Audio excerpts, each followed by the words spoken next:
வாழ்க வையகம், வாழ்க வையகம், வாழ்க வளமுடன். குரு வாழ்க,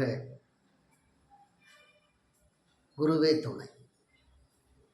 அருட்பேராற்றல் கருணையினால் இயற்கை யோகா மையம் இன்று அபிராமி அந்தாதியின் 51வது பாடலை சொல்லி பாடி மகிழ்கிறது. காரணம், இப்பாடலை கேட்க, படிக்க, பாராயணம் செய்ய ஆசைகளின் உச்சமான மோகம் நீங்கும். இதனுடைய பொருள் என்ன என்றால், இயல்பாகவே மனிதன் இறைநிலையாக மாறுகின்றான் என்பது பொருள். சுவாமி விவேகானந்தர் அழகாக சொல்லுவார், each soul is potentially divine. The goal is to manifest this divine within by controlling nature, external, internal. Do this either by work or worship, by one or more, or all of these, and be free. This is all of religion, doctrines, dogmas. அப்படி மனிதன் உருமாற்றம் அடைந்து தெய்வ நிலைக்கு செல்வதற்கு இந்த பாடல் உதவும். பாடல், அரணம் பொருள் என்று அருள் ஒன்று இல்லாத அசுரர் தங்கள் முரண் அன்று அழிய முனைந்த பெம்மான் முகுந்தனுமே சரணம் சரணம் என நின்ற நாயகி தன்னடியார் மரணம் பிறவி இரண்டும் எய்தார் வையகத்தே.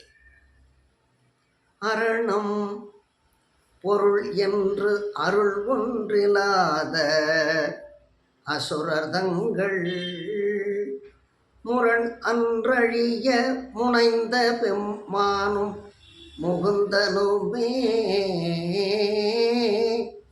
சரணம் சரணம் என நின்ற நாயகி தன்னடிய மரணம் பிறவி இரண்டும் எய்தார் வையகத்தே.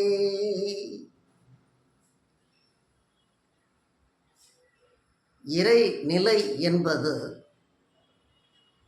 அசைவற்ற நிலை. கடலின் ஓரத்தில் அலையை காண்கின்றோம். கடலின் மத்திய பகுதிக்கு செல்லுகின்ற பொழுது அலையற்ற அமைதியான நிலையை உணர்கின்றோம். எண்ணங்கள் அற்ற சுத்தமான ஆன்மாவை உணரும்போது அது இறைநிலை. அந்நிலையை தருவதற்கு இப்பாடல் பெரிதும் உதவும். மகரிஷி அதை மிக அழகாக சொல்லுவார். அருட்தந்தை வேதாத்திரி மகரிஷி, இறைநிலையோடு எண்ணத்தை கலக்கவிட்டு ஏற்படும் ஒரு அமைதியிலே விழிப்பாய் நிற்க நிறைநிலையே தானாக உணர்வதாகும். நித்தம் நித்தம் உயிர் உடலில் இயங்கும் மட்டும் உறைந்து உறைந்து இந்நிலையில் பழகிக்கொள்ள உலக இன்பங்களில் அளவு கிட்டும். கரை நீங்கி அறிவு மெய்ப்பொருளாகும், கரைந்து போகும் தன்முனைப்பு என்பார். எனவே இயல்பாகவே இறைநிலையை அடைவதற்கு நாம் சற்று முயல வேண்டும். அன்னார் சாது சிவராமன் அவர்கள் வாழும் வள்ளல் பிரான் சிறந்த சன்மார்க்கி அவர்கள் சொல்லுகின்ற பொழுது, பஸ்ஸில் ஏறுகின்ற வரையில்தான் நமது உடைமைகளை, லக்கேஜிகளை நமது பொறுப்பிலே கொண்டு செல்ல வேண்டும். பஸ்ஸில் ஏறி அமர்ந்துவிட்ட பிறகு லக்கேஜிகளை எங்கு வைக்க வேண்டுமோ அங்கே வைத்துவிட்டு நாம் அமைதியாக பயணம் செய்வது போன்று. தியானம் என்பது நாம் எதை அடைய வேண்டும் என்று எண்ணுகின்றோமோ அந்நிலைக்கு மனதை கொண்டு நிறுத்திவிட வேண்டுவது மட்டுமே. பிறகு அது நிறைவேறும், இறைநிலையும் உணரும்.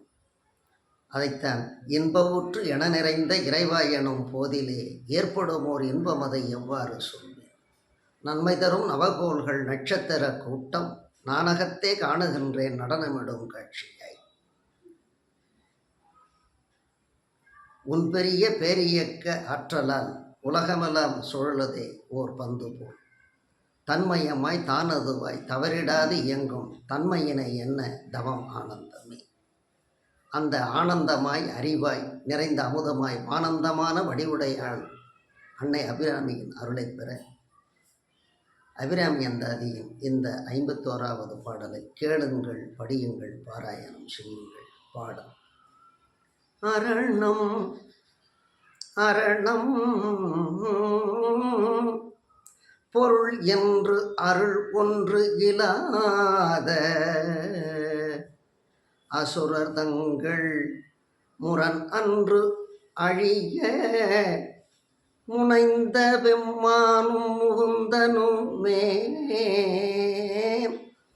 சரணம் சரணம் என நின்ற நாயகி தன் அடியார் மரணம் பிறவி இரண்டும் எய்தார் வையகத்தே. வாழ்க வையகம், வாழ்க வையகம், வாழ்க வளமுடன். குரு வாழ்க. அருட்பேராற்றல் கருணைக்கு நன்றி. கேளுங்கள், படியுங்கள், பாராயணம் செய்யுங்கள். வாழ்க வளமுடன்.